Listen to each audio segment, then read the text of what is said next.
आज हम लोग मित्रों नमः संस्कृताय संस्कृत के जीरो सीरीज के तीसरे वीडियो में आप सभी का हार्दिक स्वागत है। आज हम लोग माहेश्वर सूत्र का अध्ययन करेंगे। चूँकि नाम से स्पष्ट हो रहा है माहेश्वर यानी भगवान शंकर से संबंधित ये सूत्र हैं और भगवान शंकर ने यह सूत्र किसे दिया तो दिया महर्षि पाणिनि को। महर्षि पाणिनि कौन है? पीछे हम लोग पढ़े हैं कि महर्षि पाणिनि ने एक पुस्तक लिखी थी यानी व्याकरण शास्त्र का एक ग्रंथ लिखा था जिसका नाम था अष्टाध्यायी, है ना। हम लोग पढ़ चुके हैं पीछे। अब बात करते हैं अगर हम माहेश्वर सूत्रों पर तो जरा गौर किया जाए।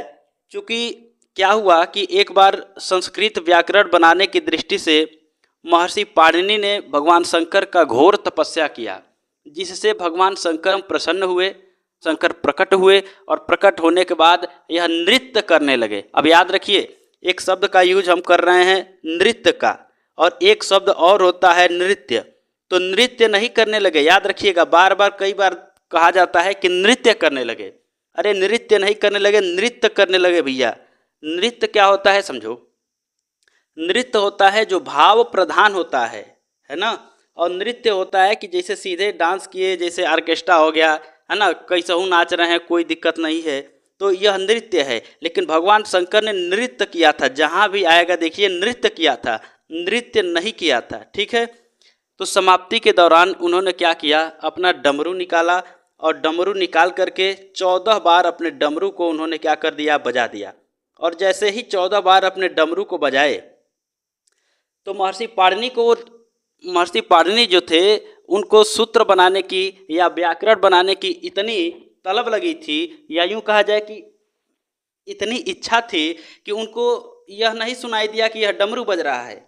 उनको ये सुनाई देने लगा कि यही से क्या हो रहा है ना कि सूत्र निकल रहे हैं। और जैसे जैसे डमरू बजता गया तो उन्होंने क्या कर दिया कि इसी डमरू की आवाज़ को सुन करके और सूत्र बना दिए और 14 प्रकार के सूत्र बनाए, है ना। यानी भगवान शंकर ने क्या किया कि 14 बार अपना डमरू बजाया और महर्षि पाणिनि को 14 सूत्र सुनाई पड़ गए, है ना। जैसे अगर हमें बहुत ज़्यादा भूख लगी हो और बगल में कहीं खाना बन रहा हो तो हमारा ध्यान सीधे खाना पर जाता है। ठीक इसी प्रकार से महर्षि पाणिनि को व्याकरण बनाने की इतनी इच्छा थी, इतनी अभिलाषा थी, है ना, कि उनको सूत्र सुनाई पड़ने लगे। डमरू की आवाज़ में उनको सूत्र सुनाई पड़ा और जो सूत्र सुनाई पड़ा उन्हीं को माहेश्वर सूत्र के नाम से जाना जाता है। पहला क्वेश्चन आयोग ने इस प्रकार से बनाया था कि माहेश्वर सूत्रों की संख्या कितनी है, तो याद रखिए माहेश्वर सूत्रों की संख्या 14 है। तो भगवान शंकर ने माहेश्वर सूत्र किसको प्रदान किया सबसे प्रथम बार में, तो वो थे हमारे महर्षि पाणिनि। महर्षि पाणिनि को सबसे पहले भगवान शंकर ने सूत्र प्रदान किए। आगे बढ़ते हैं। इन सूत्रों के कुछ अन्य नाम भी हैं। कौन कौन से नाम है भैया, देख लेते हैं। जैसे कि भगवान शंकर को हम लोग शिव के नाम से भी जानते हैं, है ना। तो शिव के नाम से जानते हैं, इसलिए इस सूत्रों को शिव सूत्र के नाम से भी जाना जाता है। दूसरी कहानी, इन्हीं सूत्रों से प्रत्याहार बनाए जाते हैं। कैसे प्रत्याहार बनते हैं, अब इसके अगले वाले वीडियो में, तुरंत इसके अगले वाले वीडियो में हम लोग प्रत्याहार ही पढ़ेंगे, है ना। तो प्रत्याहार अगले वाले वीडियो के लिए छोड़ दिया जाए, यानी अगला टॉपिक हमारा प्रत्याहार ही होगा। आइए आगे बात करते हैं। चतुर्दश सूत्र क्यों कहा जाता है इसको, है ना, क्योंकि चतुर्दश यानी 14, चतुर्दश यानी कि 14, यही 14 सूत्र हैं जिस पर पूरा संस्कृत हमारा टिका हुआ है ना। यानी यूँ कहा जाए ना कि पूरी संस्कृत की जो नींव है यही 14 सूत्र हैं, इसलिए इन्हें चतुर्दश सूत्र के नाम से भी जाना जाता है। आगे बात करें, इसे और नाम से जाना जाता है वर्ण समामनाय सूत्र। अब देखिए जरा, वर्ण समामनाय सूत्र क्या है। चूँकि इन सूत्रों में संस्कृत की वर्णमाला है, इसलिए इसे वर्ण समामनाय सूत्र के नाम से भी जाना जाता है। ठीक है, यानी इसको क्या कहा जाता है, वर्ण समामनाय सूत्र। अब जरा गौर कीजिए कि माहेश्वर सूत्र के अन्य कौन कौन से नाम हैं। जो हमारे पास माहेश्वर सूत्र हैं उन माहेश्वर सूत्रों को कहा गया कि शिव सूत्र, इन्हीं को कहा गया प्रत्याहार सूत्र, इन्हीं को कहा गया चतुर्दश सूत्र, इन्हीं को कहा गया वर्ण समामनाय सूत्र। अब ये सूत्र कौन कौन से हैं आपको जानने की बहुत इच्छा हो रही होगी कि जिस पर पूरा संस्कृत टिका हुआ है। तो बात करते हैं वे माहेश्वर सूत्र कुछ इस प्रकार हैं। जरा समझिए, अगर आप पहली बार वीडियो देख रहे होंगे या पहली बार संस्कृत से पाला पड़ा होगा तो बिल्कुल हम समझते हैं कि ये सूत्र उच्चारण करने में और इन सूत्रों को समझने में थोड़ी सी दिक्कत होगी। जैसे यूँ समझिए कि आप जब छोटे रहे होंगे, हिंदी सीख रहे होंगे, तो क्या 2-4 दिन में हिंदी सीख गए? क्या नहीं सीखे। आपको हिंदी सीखने के लिए कम से कम 6 महीने साल भर लगा, है ना। हाथ पकड़ करके आपको सिखाया गया, क बनाओ, ख बनाओ, ग बनाओ, घ बनाओ, इस प्रकार से, है ना। और याद करने में भी आपको बहुत दिक्कत हुआ होगा।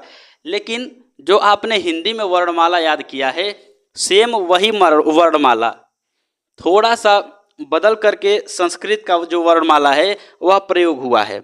जैसे समझिए, जो सूत्र सुनाई पड़े, भगवान शंकर ने अपना डमरू बजाया तो जो पहला सूत्र सुनाई पड़ा उन्हें, वह सुनाई पड़ा अयुड। दूसरा सूत्र पड़ा रिलरिक। इसे एक बार हम उच्चारण करते जाते हैं, आप लोग भी हमारे साथ उच्चारण कर सकते हैं। जैसे पहला सूत्र है अयुड, रिलरिक, एओंग, अयौच, हयवरट, लड़, इयमंगड़नम, झभैय, घड़धस, जबगड़दस, खफ छठथ चटतव, कपैय, शशर और हल। जरा देखा जाए कि अब हमसे पूछा जाएगा कि जो माहेश्वर सूत्र में पहला सूत्र है वह सूत्र कौन सा है, तो वह सूत्र है अयुड। दूसरा सूत्र रिलरिक, तीसरा एओंग, चौथा अयौच, पांचवा हयवरट, लड़, इयम अंगड़नम। इसका उच्चारण हम 2-3 बार इसलिए कर रहे हैं कि जिनको उच्चारण में दिक्कत होगा वो हमारे साथ इसका अभ्यास कर सकते हैं, है ना। आगे झभैय, घड़धस, जबगड़दस, खफ छठथ चटतव, खफ छठथ चटतव, कपैय, शशर और हल। इस प्रकार से यह 14 सूत्र सुनाई पड़े और यही पूरे संस्कृत का समझिए कि नींव है ना। जैसे हमारे पूरे हिंदी का जो नींव है हमारी वर्णमाला है, तो यह अभी तो संस्कृत की वर्णमाला है, तो यह अभी क्या हुआ, पूरे संस्कृत का नींव हो गया, है ना। चलिए आगे बढ़ते हैं। और एक चीज़ और जानिए, यह आपको एकदम बढ़िया से याद करना पड़ेगा। बिना याद किए आप कुछ नहीं कर सकते हैं। यहाँ से प्रश्न बनेगा, फिर से बता दे रहे हैं कि यहाँ से प्रश्न बनेगा और ज़रूर बनेगा। इसलिए संस्कृत की पूरी वर्णमाला आप लोग याद कर लीजिएगा। और याद करने का इसका सबसे अच्छा तरीका है कि कम से कम 5 बार इसे लिखिए, है ना। और उसके बाद कम से कम 3 बार अपने आप लिखिए, अपने मन से लिखिए, कॉपी हटा करके बिना देखे लिखिए, आपको याद हो जाएगा बहुत अच्छे से। और यह भी जान लीजिए कि इन सूत्रों की एक विशेषता है कि पहले तो यह सूत्र किसी को याद नहीं होते हैं, और जब याद हो जाते हैं तो फिर यह जीवन भर कभी भूलता ही नहीं है। यह भी जान लीजिए, इन सूत्रों की विशेषता यही है। आइए आगे बढ़ते हैं हम लोग।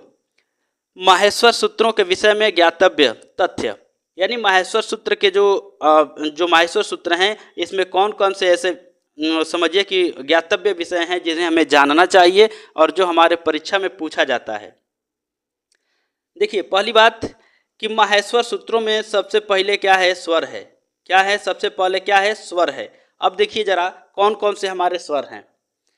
देखिए अ, इ, उड़, रिलरिक, एओंग, अयौच, यहाँ तक हमारे क्या हैं, स्वर परिगणित किए गए हैं, स्वर गिने गए हैं, यहाँ से लेकर के यहाँ तक, याद रखिए। देखिए अब देखिए जरा सा कि हमने कहा था कि स्वरों को संस्कृत में अच के नाम से जाना जाता है। कहे थे ना कि संस्कृत में स्वरों को अच के नाम से जाना जाता है। अब यही अच आ गया। देखिए अ से लेकर के शुरू हुआ है और च आ करके समाप्त कर दिया गया है, और यहीं से लेकर के यानी कि अ से लेकर के और च तक के सभी जो वर्ण होंगे यही क्या कहलाएंगे, स्वर कहलाएंगे, है ना। इसलिए संस्कृत में स्वरों को अच के नाम से भी जाना जाता है। अगर हम बात करें व्यंजन के बारे में तो जरा देखिए, व्यंजन कहाँ से शुरू होते हैं, यहाँ से, यानी कि हयवरट के ह से शुरू होता है और हल के ल पर आकर के क्या हो जाता है, समाप्त हो जाता है। इसलिए याद करिए कि व्यंजन को हम लोग किस नाम से जानते थे, तो व्यंजन को हम लोग हल के नाम से जानते थे, है ना।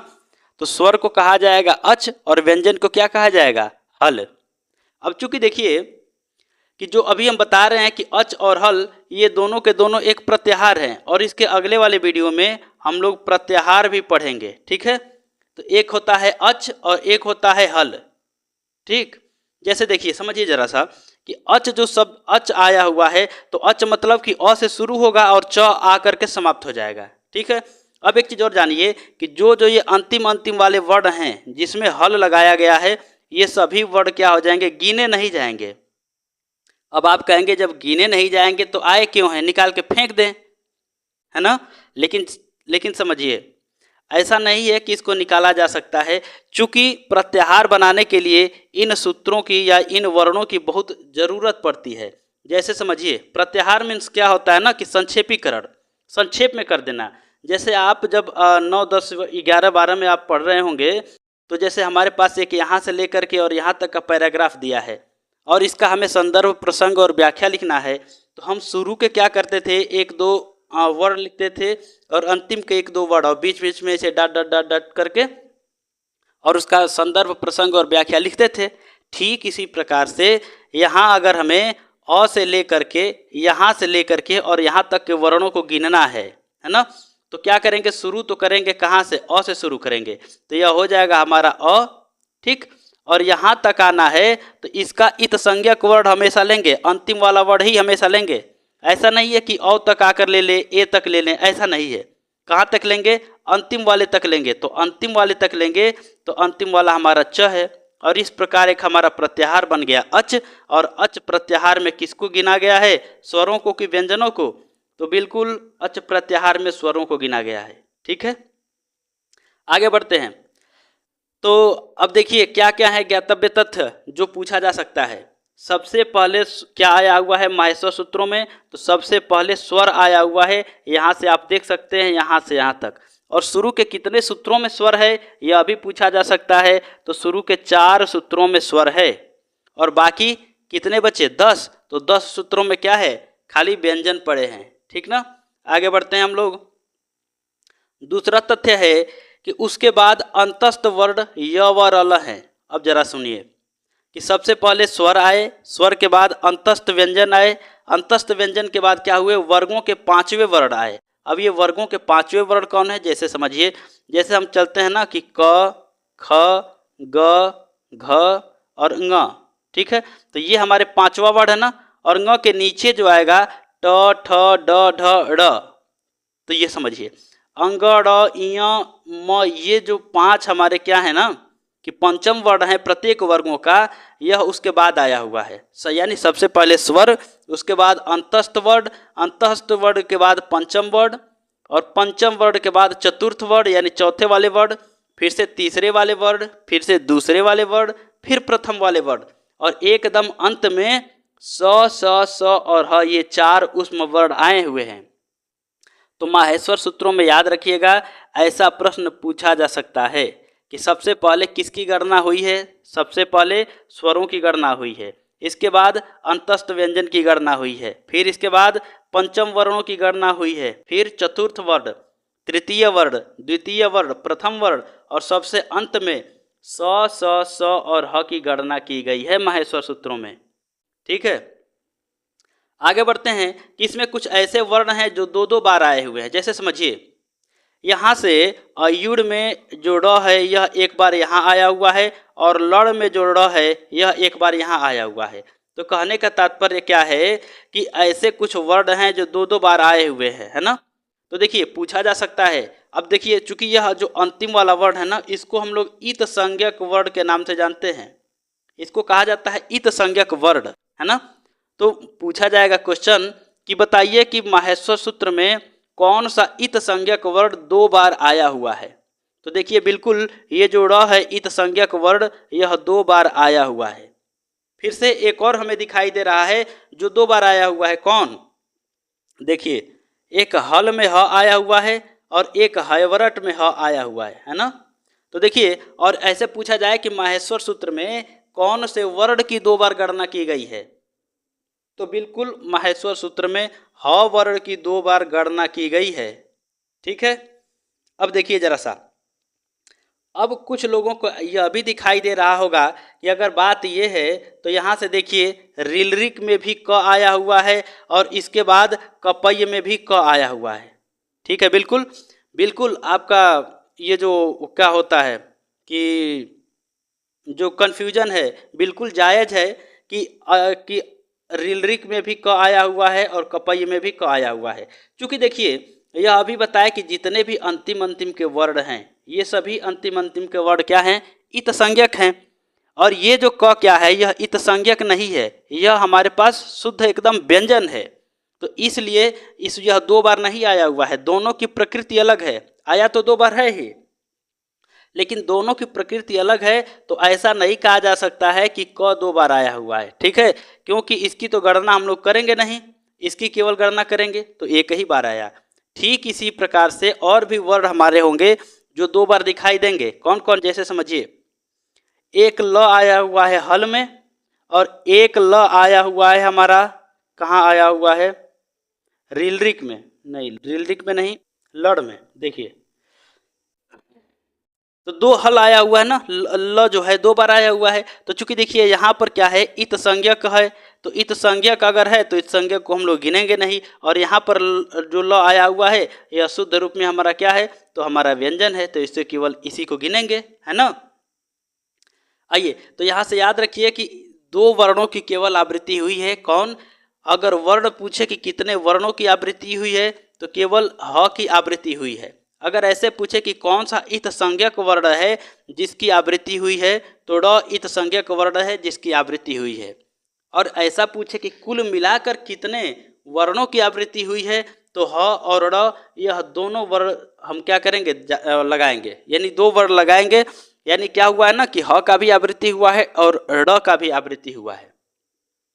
ठीक है, तो 2 क्वेश्चन यहाँ से याद रखिएगा कि कितने इत संज्ञक वर्ण की आवृत्ति हुई है, या पूछा जा सकता है कि कौन से इत संज्ञक वर्ण की आवृत्ति हुई है तो बिल्कुल ड़ की, और कौन से वर्ण की आवृत्ति हुई है तो ह की।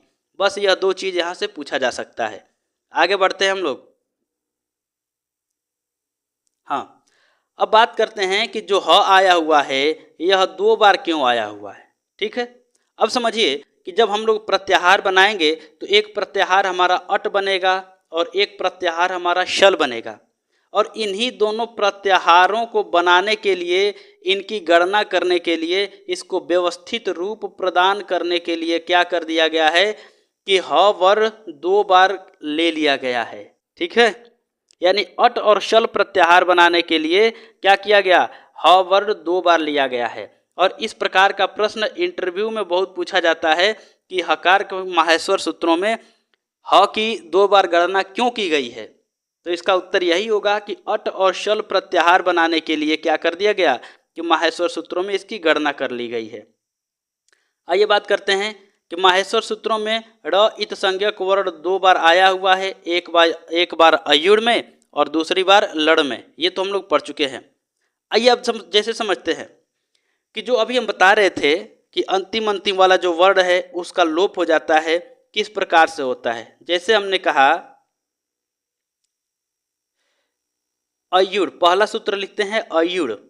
अयुड़ में देखिए जो अंतिम में ड़ आया हुआ है यह क्या होता है ना कि इसका लोप हो जाता है। कैसे हो जाता है, पहले सुनिए। जो अंतिम में ड़ आया हुआ है तो एक सूत्र है जिसका नाम है हलंत्यम। क्या नाम है, हलंत्यम। इस प्रकार से हलंत्यम सूत्र से क्या होता है ना कि जिसके अंत में हल हो उसकी इत संज्ञा हो जाती है। अभी बताया कि यह क्या है, इत संज्ञक वर्ण है। और जब इत संज्ञक वर्ण है तो एक सूत्र काम करता है। कहा गया कि जिसके अंत में हल होता है, यानी माहेश्वर सूत्रों में जिसके अंत में हल है उसकी इत संज्ञा हो जाती है। अब जरा देखिए तो हलंत्यम सूत्र से क्या हो गया कि अंतिम में जो मान लीजिए कि अयुड़ है तो इसका जो अंतिम हल आया हुआ है, ये इसी को हल कहते हैं हम लोग, है ना। तो अंतिम में जो हल आया हुआ है इसकी क्या होगी, इत संज्ञा होगी। और इत संज्ञा को लोप करने वाला भी एक सूत्र है। और इत संज्ञा का लोप करने वाला जो सूत्र है वह सूत्र है तस्य लोपः। सूत्र क्या है, तस्य लोपः, यानी उसका लोप हो जाता है। ठीक है, तो यहाँ से एक चीज समझिएगा कि अयुड़ में जो ड़ है और रिलरिक में जो क है, ठीक है, इसकी हलंत्यम सूत्र से इत संज्ञा होकर तस्य लोपः सूत्र से क्या हो जाता है, लोप हो जाता है। लोप माने गायब कर देना, वो गायब हो जाता है। इसलिए माहेश्वर सूत्रों में इत संज्ञक वर्णों की गिनती नहीं की जाती है। अभी हम बता रहे थे ना। अच्छा, आगे बढ़ते हैं। एक शब्द आता है कि उपदेश। ये उपदेश क्या है, जरा समझिएगा। उपदेश क्या होते हैं ना कि जब महर्षि पाणिनि, कात्यायन और हमारे जो पतंजलि महाराज थे, इन्होंने अपने मुख से जो सबसे पहली बार ध्वनि निकाला था, जो अब पहली बार ध्वनि ये नहीं कि जब वो जन्म लिए होंगे तो रोए होंगे, वो नहीं। जब उन्होंने व्याकरण बनाया, संस्कृत का व्याकरण बना रहे थे, उस समय जो पहली ध्वनि वो निकाले थे, उसी को उपदेश के नाम से जानते हैं हम लोग, है ना। क्योंकि देखिए, जब व्याकरण में सबसे पहला जो उपदेश था तो भगवान शंकर ने क्या किया था कि महर्षि पाणिनि को प्रदान किया था। 14 सूत्र सुनाई पड़े थे ना उनको डमरू की आवाज़ से। तो इन 14 सूत्रों को भी उपदेश कहा गया। यानी सबसे पहली बार इसका उच्चारण किसने किया, महर्षि पाणिनि ने किया। इसके बाद उसका उच्चारण यानी उस पर वार्तिक लिखे, उस पर सूत्र वगैरह, भाष्य वगैरह लिखे, है ना। तो जिन जिन व्याकरण मुनियों ने क्या किया कि सबसे पहली बार उसका उच्चारण किया, उन सभी को, या यूँ कहा जाए ना कि उनके द्वारा उच्चरित जो प्रथम ध्वनि थी, उन्हीं को क्या कहा जाता है, उपदेश कहा जाता है। ठीक है, आगे बढ़ते हैं। चलिए, हमारा टॉपिक आज का वीडियो यहीं पर समाप्त होता है।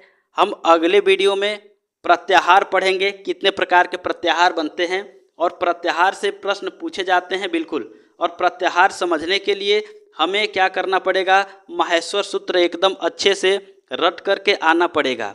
और ये रटाएगा भैया कैसे, तो इसको कम से कम 10 बार आप लिखेंगे, अपने आप याद हो जाएगा। और इसके बारे में ज्ञातव्य यह भी है कि यह तो याद नहीं होता है जल्दी, अगर किसी को याद हो जाए तो फिर जीवन भर यह भूलता भी नहीं है। ठीक है, तो इसको याद कर लेंगे तो पक्का है कि 1 से 2 क्वेश्चन तो एकदम पक्का है कि यहाँ से मिलना एकदम तय है। तो बिल्कुल आप याद करके अगले वीडियो में आइएगा, है ना। जब हम अगला लेक्चर लेकर आएंगे तब तक आप याद कर लीजिएगा, और याद कर लेंगे तो प्रत्याहार एकदम बहुत आसानी से आप बना पाएंगे। प्रत्याहार बनाने का केवल 1-2 समझिए ना कि नियम है, बस, और कुछ नहीं है। तो प्रत्याहार बनाने के लिए हमें माहेश्वर सूत्र पूरा बढ़िया से याद करना पड़ेगा। तो याद कर लीजिएगा। तब तक के लिए अपना ख्याल रखिएगा। मिलते हैं माहेश्वर सूत्र वाले अगले वीडियो में, यानी 0 सीरीज के अगले वीडियो में।